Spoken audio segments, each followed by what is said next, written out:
Pace Ebene, saudara-saudari yang terkasih, ada orang yang pernah bercerita kepada saya bahwa ia sangat tertegun ketika ia memandang salib, baik itu yang tergantung pada leher seseorang, di baju seseorang, di kamar, di atas kuburan, serta di gereja dan dimanapun. Sejenak ia bertanya dalam hati, apa makna salib bagi mereka? Saudara-saudara yang terkasih, perenungan kita pada hari ini terarah kepada salib sebagai tanda kehinaan sekaligus menjadi tanda keselamatan. Salib bagi bangsa Romawi pada zaman itu adalah wujud hukuman yang berat. Hanya seorang pemberontak yang besar yang akan menerima hukuman di kayu salib. Dan salib bagi orang Yahudi adalah suatu penghinaan. Mereka yang disalibkan akan dipertontonkan di depan banyak orang. Mereka yang dipertontonkan inilah sungguh-sungguh menjadi orang yang terbuang. Bagi para murid Yesus pun, salib adalah kehancuran dan keputusasaan. Hal ini disebabkan karena dengan Yesus disalibkan, maka para murid Yesus kehilangan masa depan dan juga harapan mereka. Bagi orang yang tidak percaya, salib adalah kebodohan. Salib adalah kegagalan hidup, dan salib adalah kekalahan seseorang yang mati tanpa arti. Padahal saudara-saudara yang terkasih, bagi Yesus, salib adalah wujud tanggung jawab, yakni tanggung jawab atas perutusan Bapa yang sekaligus mempunyai konsekuensi yang berat. Yesus ditangkap dan dihukum mati di kayu salib. Salib bagi Yesus juga merupakan tanda kehadirannya yang paling jelas dalam situasi yang paling tidak mengenakan bagi kita manusia. Salib merupakan kurbannya bagi kita dengan menanggung dosa-dosa kita.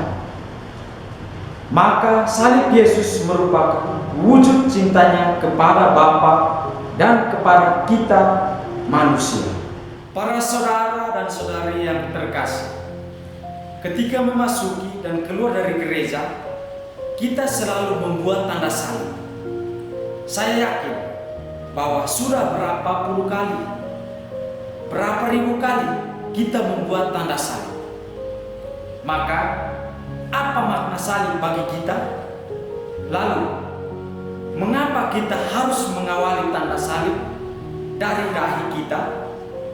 Kenapa kita tidak membuat tanda salib dari dada baru ke dahi, atau dari bahu ke dahi lalu ke dada?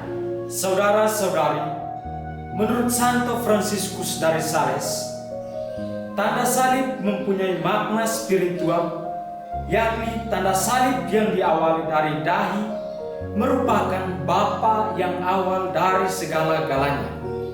Sedangkan yang turun ke perut merupakan kelahiran putra Bapa melalui rahim perawan Maria.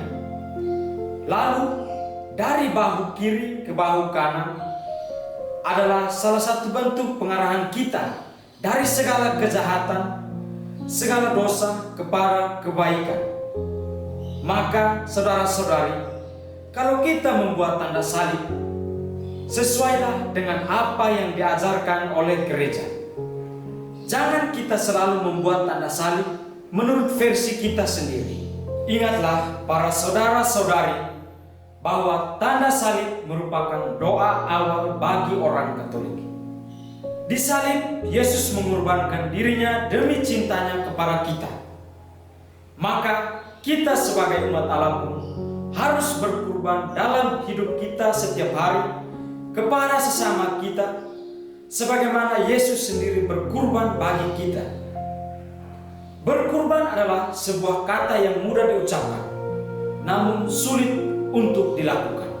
Orang yang berkurban berarti merelakan sesuatu yang berharga seperti harta, tenaga, dan bahkan nyawanya sendiri. Hal ini telah dilakukan oleh Yesus di kayu salib sendiri karena cintanya kepada kita umatnya. Maka bagaimana kita sebagai pengikut Kristus yang tersalib? Bergetarkah hati kita oleh cinta dan terdorong untuk berkurban dan berbagi ketika melihat orang-orang terdekat kita menderita? Atau hanya mementingkan keegoisan kita?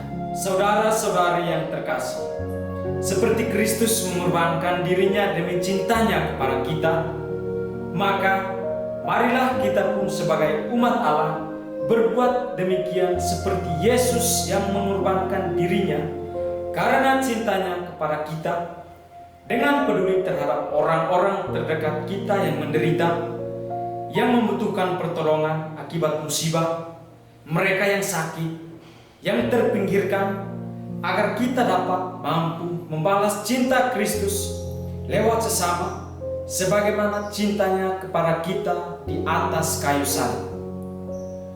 Maka akan terwujudlah makna salib bagi kita, yakni cinta kita kepada Kristus dan sesama.